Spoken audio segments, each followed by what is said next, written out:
take a bite of this one right here. Mmm. Mmm-mm-mm.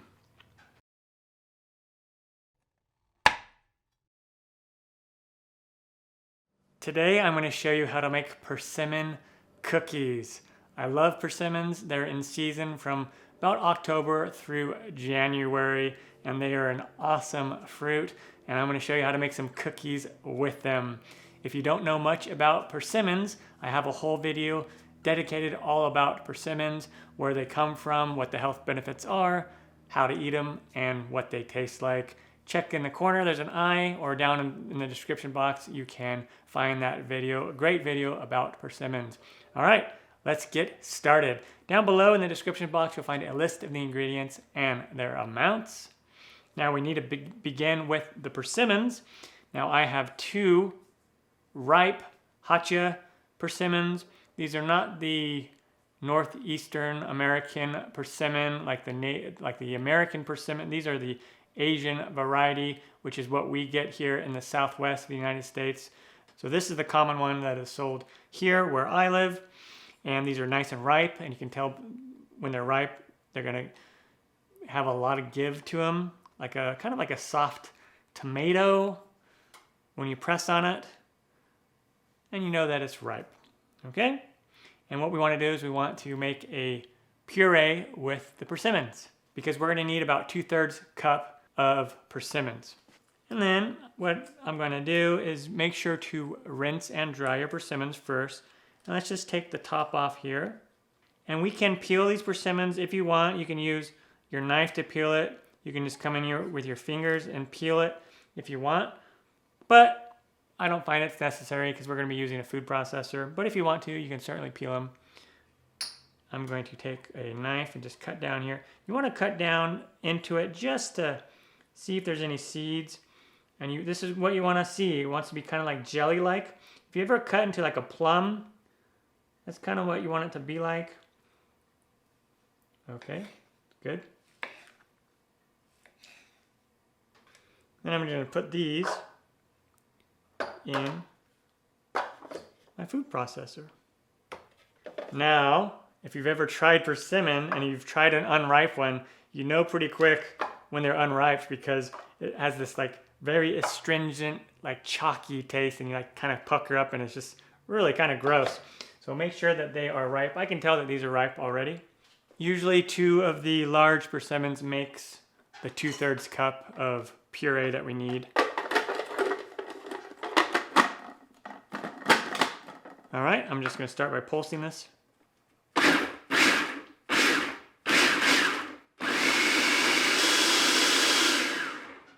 Excellent.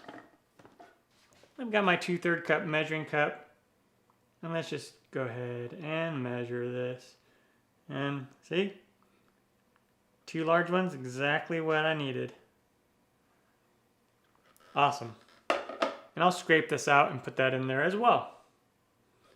I have 2 cups of all-purpose flour, 1/2 teaspoon of salt, 1 teaspoon of cinnamon, 1 teaspoon of baking powder, 1/2 teaspoon of baking soda.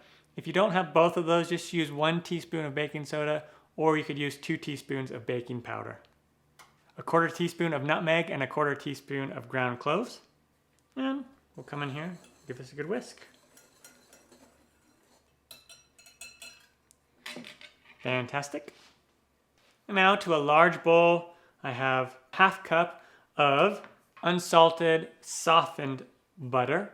You can use salted butter if you want, and if you do, just reduce the amount of extra salt that you added by half. 1/2 cup of white granulated sugar, 1/2 cup of brown sugar. You could use all brown sugar if you want, or all white sugar if you want. I like to use a combination of each. Now, with a mixer, let us cream these together.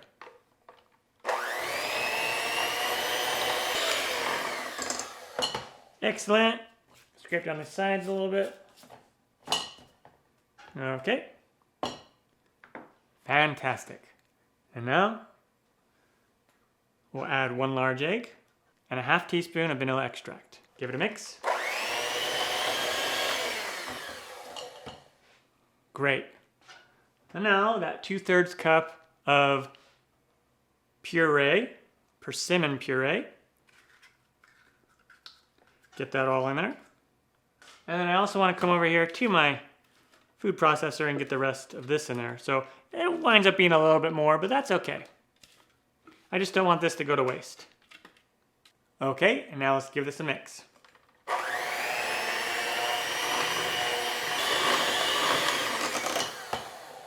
Give the sides a good scrape. And now we'll come over to our dry mixture. And put about a third of it in, half of it in.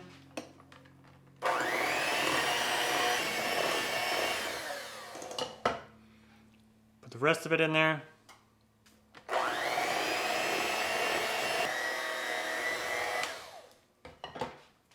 Great, we'll scrape down those sides, get it all mixed together. Also, I want to add 1 cup of raisins, and then you could also add like a half of a cup to a cup of chopped walnuts if you want, or you can leave them out. You can also add chocolate chips if you want.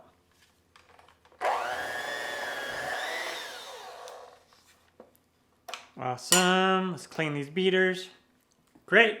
Now the persimmon cookie dough is ready to go. You can, at this point, chill it in the fridge until you want to bake them for like up to a day or 2, or we can bake them right now, which is what I'm gonna do.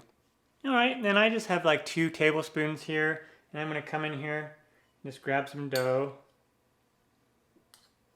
and plop it on there. And you should be able to get about 12 of them on a standard cookie sheet or sheet pan. And then bake these in the oven, preheated oven at 350 Fahrenheit or 176 Celsius. And we are gonna bake them for 12 to 15 minutes until they're lightly golden brown. On to that step. And when they come out of the oven, they'll look something like this, nice and golden brown. And if you poke them with a toothpick will come out clean. And just let it cool for 3 to 5 minutes on the pan. And then we will take them off and put them on a wire rack to cool the rest of the way. And this recipe, you should be able to get 24 good-sized cookies. The persimmon cookies are done and turned out fantastic. Really easy to do, simple ingredients. If I can do it, you can do it. I'm Matt Taylor. This has been another episode of In the Kitchen with Matt. Thank you for joining me. As always, if you have any questions, comments, or requests, put them down below, and I will get back to you as soon as I can. Thumbs up, down the corner, press it. Don't forget to subscribe to my channel and check out my other videos. Take care. Time for me to dive into one of these. Oh yeah, I'm gonna take a bite of this one right here.